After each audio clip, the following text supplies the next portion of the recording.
Hi everyone, welcome back to Dream Queen.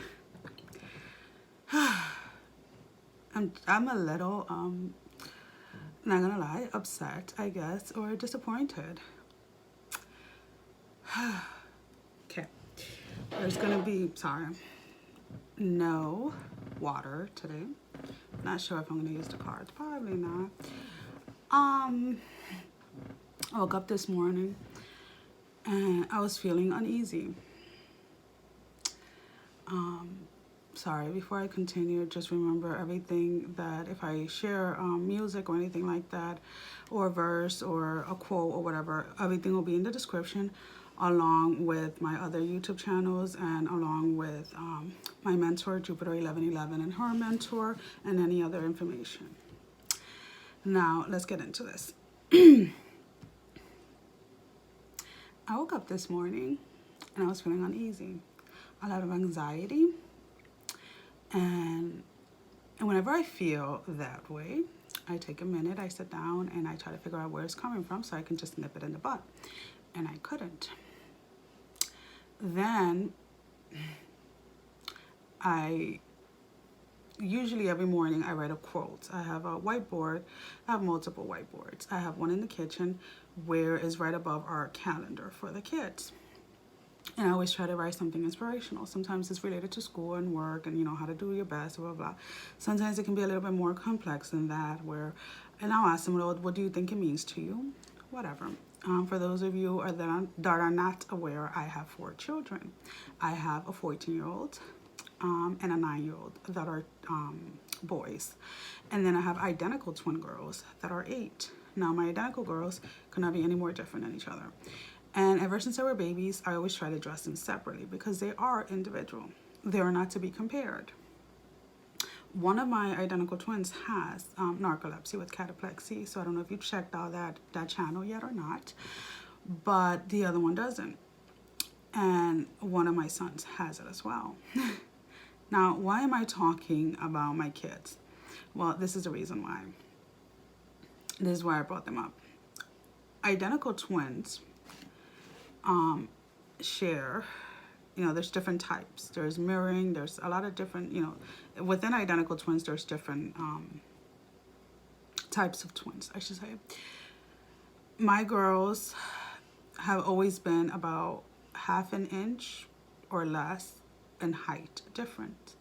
The most they've been different in weight is probably about 1 pound. So when I say, if I were to dress them the same and keep their hair the same and do everything the same, people wouldn't be able to tell them apart. Unlike that, I have always allowed them to express themselves with the way they dress, the way they want to do their hair. Sometimes they want to keep it long, sometimes they want to keep it short, sometimes they want to do funky hair cuts. I really don't care. Whatever, express yourself. It is who you are. You're not your sister. That's what I tell them. When it comes to grades and things like that, nobody gets compared either. You only get compared to so when we get report cards, we compare them to their last one. Where were you at last marking period, and what did you improve? And if anything went down, why did it go down? And they're pretty aware of knowing all of these things. Again, and it just breaks my heart because, so I have 3 kids in the same grade. So my 9-year-old and my twins were born in the same year. I had one in January, and then about 10 months later, in November, I had identical twin girls. So I have all 3 in the same grade. All 3 report cards look completely different. They are A's and B's, and the occasional C here and there with 1 or 2 of them. But when I separate the 3 and I look, there's one, the 9-year-old, who doesn't have to study, has never studied a day in his life, and he can ace anything. That's just who he is. He reads something and he automatically gets it. He stores it in his memory. I say he has like a photographic memory or something. My twin that doesn't have narcolepsy studies, not overly, not anything, but she studies. She gets good grades, A's and B's. My narcoleptic child, my daughter, studies, studies, studies, and still struggles. With her, is not a matter of not wanting to learn. It's a matter of how her brain retains information. So she has to work on the emotional part of herself to not allow herself to get to a point where she's anxious about testing or anything like that, because then her brain just goes completely blank. Now, before she was diagnosed, for the first 3, so kindergarten through 2nd grade, she had summer school every single year.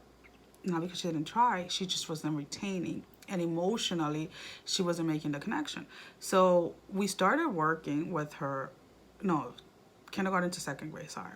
So in 3rd grade, we started working with her, I started working with her about her emotions and how they mess up with her concentration and things like that. She didn't go to summer school this past summer. She aced all her classes, well, A's and B's. And when she first started school, I remember in 3rd grade, teacher had called me and told me that she didn't understand how she was so far behind in 2nd grade, and by the time she started 3rd grade, she was ahead of a lot of other students. Now, she just started 4th grade. They all did, the 3 little ones. And I already got a call from her teacher saying how her personality has changed. So she has always been afraid to smile because laughter, extreme emotion when it comes to laughter, causes cataplexy, and she's always been embarrassed of that. So now she is being more outgoing. She's smiling. She's, just being outgoing in general. But the only reason why that was able to happen, and this is where I want people to understand, is because, yes, she has a condition that it can go either of 2 ways. I could mess her up by telling her, you can't do this, you can't do that, you have narcolepsy, this and this and that. No. And this is what a lot of people, I guess, assume that I'm doing when I speak to them, to my 2 kids that have it. No, you can do anything you want to do. I'm not talking about anybody else. I don't care about what anybody else is doing. Not even your sister, your brother. I don't care. You can do anything you want to do. You have to be smart of how you spend your time and your energy. And when your body is asking you for that break, for that nap, for that time out, you take it regardless of what the heck is going on, regardless of who's around. Now, for a 14-year-old, well, he just turned 14, that's a hard thing to do, especially when you're having sleepovers with friends and things like that. And for an 8-year-old that has an identical twin, that's hard because she wanted for so long to be normal like her sister.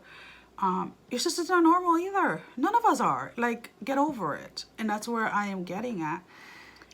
All 4 of my kids, even the ones that don't have narcolepsy, when they feel that something is out of balance, either one, they're getting too emotional, or they're getting, especially like if they're getting angry over things that really, like a video game stopped working or something like that, I just look at them like, seriously?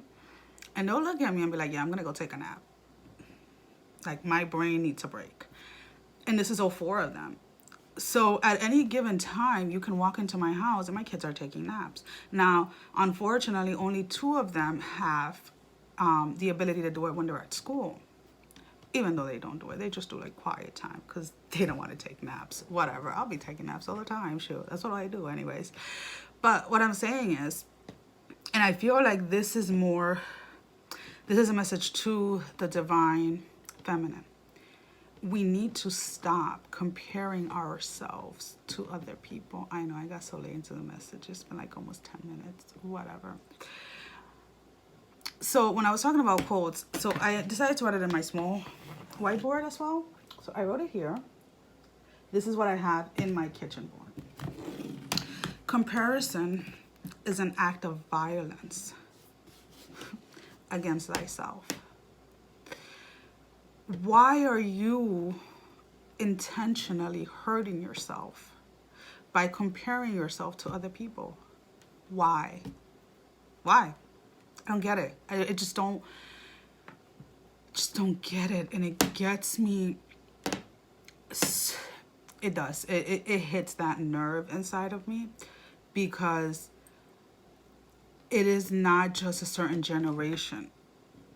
If you look at every single generation out there, this is what females do. They compare themselves. They walk down a store and they compare themselves to other women. Be you. Be happy in the body that you have. Take pride in who you are, because the time for change is now. You know, and yes, I guess I have a lot of issues with talking, and sometimes I come on over aggressive or demanding, or whatever you want to call it. But you have to understand, when you awaken to the truth of who you are, and you see people that haven't done it, and unfortunately my circle, as far as like the people that I have around me, haven't. So when I talk, nobody can relate to what I'm saying, which is fine. I've learned to block the energy. And unfortunately, you know, there's certain things that are not talked about anymore when I'm in a room, or when I'm present, I should say. So one of the things, I don't know, I think there is a video here about that as well. I'm not exactly sure, where I talk about, where I talk about the dark night of the soul. And that was like my first, because in my opinion, you don't only go through that once. There's different parts of you that have to go through that dark night of the soul to kind of like emerge. And my first experience with that was in regards to my weight. Now, my weight in a matter of about 3 months, let's say an average, can fluctuate anywhere between 40 to 60 pounds, depending on how much rest I give myself. Because of my medical condition, when I eat, and again, it's in the other channel, my body holds on to things in different ways, and my metabolism completely slows down. And I also don't eat when I'm extremely exhausted, which is wrong in my part. But sometimes I'm so exhausted, I don't even want to chew. I don't even want to like open my mouth to drink water. So that's what I'm working on now, making sure that I'm eating every day, because I will go days when I don't eat. But that's not the point. The point is that the pain that I felt today is of females not loving what they see, wishing they had this, wishing they had that. Now, I'm gonna be heading out soon to my sister's. There's family there, you know, my kids are already there and everything. You see my lips? Chapstick. That's my makeup. I've had my makeup done professionally twice. And I have gone to, I had this one lady once, and she was like, oh my God, how do you keep your skin so clear and this and this and that? What do you do? This and this. I'm like, I wash it with cold water. What? Like, yeah. And the occasional time to time, I'll use coconut oil for my dark circles. But my dark circles are there. Like, it's part of not sleeping, not resting. And she said something, and I just looked at her and I smiled. And she goes like, and I know she didn't say it from a bad place. She goes, and it's somebody that I speak to like on a regular basis. I go to the store all the time. It's a convenience store, and we talk. And she goes like, oh my God. So I showed her one of the pictures where I had my makeup professionally done for a wedding. And I had explained to her that I don't use makeup because I tend to, first of all, I don't know, it takes too much time. I'm sorry. I give credit to the people that can do it. But if I had to choose between physically, like if I'm like on my high, like my energy levels are extremely high and I can go for an hour, if I had to choose between working out, like lifting weights and stuff and doing makeup, I'm going to work out because that's just me and that's okay. And she goes to me, I showed her the picture, she's like, oh my God, you look so beautiful. I was like, yeah. And I was like, oh, thank you. And then she looks at me and she goes, and you know, I was telling her, I was like, oh, I don't even have foundation on that picture. Like, I remember the artist and I kind of had a little issue because she wanted to put foundation and I refused to. I was like, just do my cheeks, my eyes, and my lip. That's it. So she looks at me dead in the eye and she goes like, oh my God, you should wear makeup every day. You look so beautiful. You'll be so much beautiful. She's like, it's not that you're ugly, you're pretty, but you know, you could be beautiful. And I looked at her and I was like, thank you for the advice. Now, me and her have talked plenty of times about weight and different things. And I told her, and I was like, I look at myself in the mirror every day and I see beauty. I don't see pretty. I see beauty at its finest. So thank you. But that's an advice I'm not going to take. I didn't have to get nasty. I didn't have to get rude. But I also didn't have to allow that inside my soul. I do. And like I said, if you want to go ahead and look at that video, it's in my playlist, if I'm not mistaken. I'm going to organize all of that too, so don't worry. And it talks about my battle with my self-image. For so long, I believed that I had to look a certain way and I had to be a certain way to be pretty, to be beautiful in other people's eyes. As many of you know, I keep my hair short. The length that is now is not the length that I normally keep. I usually shave it all the way down, and you can see it in my other channel, YouTube, the Narcolepsy, and I color it different colors. I had always wanted to do it. Unfortunately, when I did it the first time, it wasn't so much by choice, but more of like a necessity. My hair got really damaged with hot water.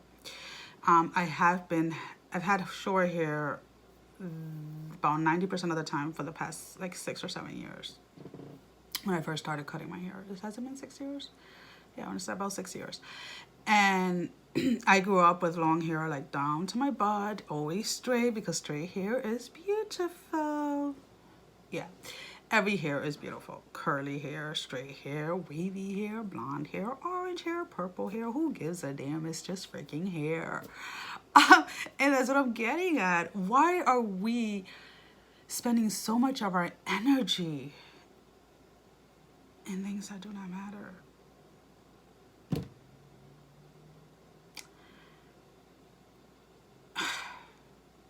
I know that a lot of people are going to be spending time with family this weekend because it's a long weekend, it's a holiday weekend and stuff like that. The only advice I have for the females out there is take a couple of minutes and just ground yourself, because if you go out there without grounding yourself, you're going to have a rough time.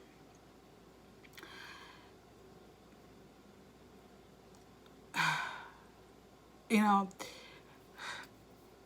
I'm a Capricorn, as you know, and what everybody refers us to as like the devil. And that had always bothered me. I'm not evil, I'm not evil, I'm not evil, I'm not evil. No, I'm not freaking evil. And I started looking at it from a different point of view. And yes, we are an earth sign. And yes, we value status, and it's not just status in the workplace or anything like that. We value status in everything, including in ourselves. So one day I was thinking about why do they use the devil for a card? It is, in my opinion, because once we truly accept who we are, we're no longer, I think it becomes second nature to accept our